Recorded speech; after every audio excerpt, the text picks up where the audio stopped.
পবিত্র হজের জন্য ইহরামের সঠিক নিয়ম ও ধাপগুলো কি? চলুন আজকের এই আলোচনায় সরাসরি সেটাই জেনে নেওয়া যাক। একবার চিন্তা করা যাক, রূপার মতো দুটি ছড়ানো শ্বেত শুভ্র সেলাইবিহীন কাপড়ের লাখো মানুষ একসাথে দাঁড়াচ্ছে। দৃশ্যটা সত্যি অদ্ভুত সুন্দর।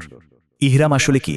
সহজ কথায়, হজ ও ওমরাহের জন্য এটি একটি পবিত্র অবস্থা আর নির্দিষ্ট পোশাক। এটা সম্পূর্ণ ফরজ। সবচেয়ে জরুরি বিষয়টা হলো মিকাত নামে নির্ধারিত ভৌগোলিক সীমানা পার হওয়ার আগেই কিন্তু এই পবিত্র অবস্থায় প্রবেশ করতে হবে। আর বিশ্বের বিভিন্ন প্রান্ত থেকে আসা সবার জন্যই এমন 5টি সুনির্দিষ্ট মিকাত বা সীমানা ঠিক করে দেয়া আছে।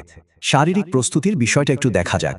একদম প্রাথমিক পরিচ্ছন্নতা থেকে শুরু করে এখানে মোট 3টি সুস্পষ্ট সুন্নাহ ধাপ রয়েছে। ইতিহাস ঘাঁটলে দেখা যায় ভালোভাবে গোসল করে নেওয়াটাকে রাসূল সাল্লাল্লাহু আলাইহি ওয়াসাল্লামের সাহাবীরা ইহরামের অন্যতম প্রধান একটা সুন্নাহ হিসেবেই মানতেন। পোশাকের নিয়মে কিন্তু নারী ও পুরুষ উভয়ের মাঝেই বেশ স্পষ্ট কিছু ভিন্নতা আছে। এটা বেশ গুরুত্বপূর্ণ একটা দিক। যেমন পুরুষদের জুতোর নিয়মটা একদম নির্দিষ্ট। স্যান্ডেল ঠিক এমন হতে হবে যেন পায়ের পাতার উপরের অংশ সম্পূর্ণ খোলা থাকে।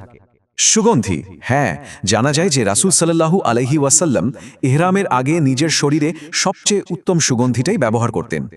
তবে কড়া নিয়মটা হলো সুগন্ধি কেবল আগেই শরীরে মাখা যাবে। ইহরামের কাপড়ে কোনোভাবেই কোনো সুগন্ধি লাগানো যাবে না। সব প্রস্তুতি শেষে মাকরুহ ওয়াক্ত এড়িয়ে 2 রাকাত নফল নামাজ আদায়ের মাধ্যমে এই চমৎকার আধ্যাত্মিক যাত্রার সূচনা হয়। এ সময় পুরুষদের মাথার যে কোনো আবরণ খুলে ফেলতে হয়, কারণ মুখমণ্ডল আর মাথার ওপরের অংশ সম্পূর্ণ অনাবৃত রাখাটাই নিয়ম। এরপর তামাত্তু, এফরাদ অথবা কিরান, মূলত এই 3 ধরনের সুনির্দিষ্ট নিয়তের যে কোনো একটি বেছে নিয়ে পথ নির্ধারণ করতে হয়। আর সবশেষে রাসূল সাল্লাল্লাহু আলাইহি সাল্লামের মতো তালবিয়া পাঠের মাধ্যমেই মূলত নিয়ত পূর্ণ হয় আর ইহরামে প্রবেশের আনুষ্ঠানিকতাও শেষ হয়। সব জাগতিক পরিচয় মুছে ফেলে এই যে গভীর শারীরিক পরিবর্তন, এটাই কি আত্মাকে চূড়ান্ত আধ্যাত্মিক যাত্রার জন্য প্রস্তুত করে দেয় না?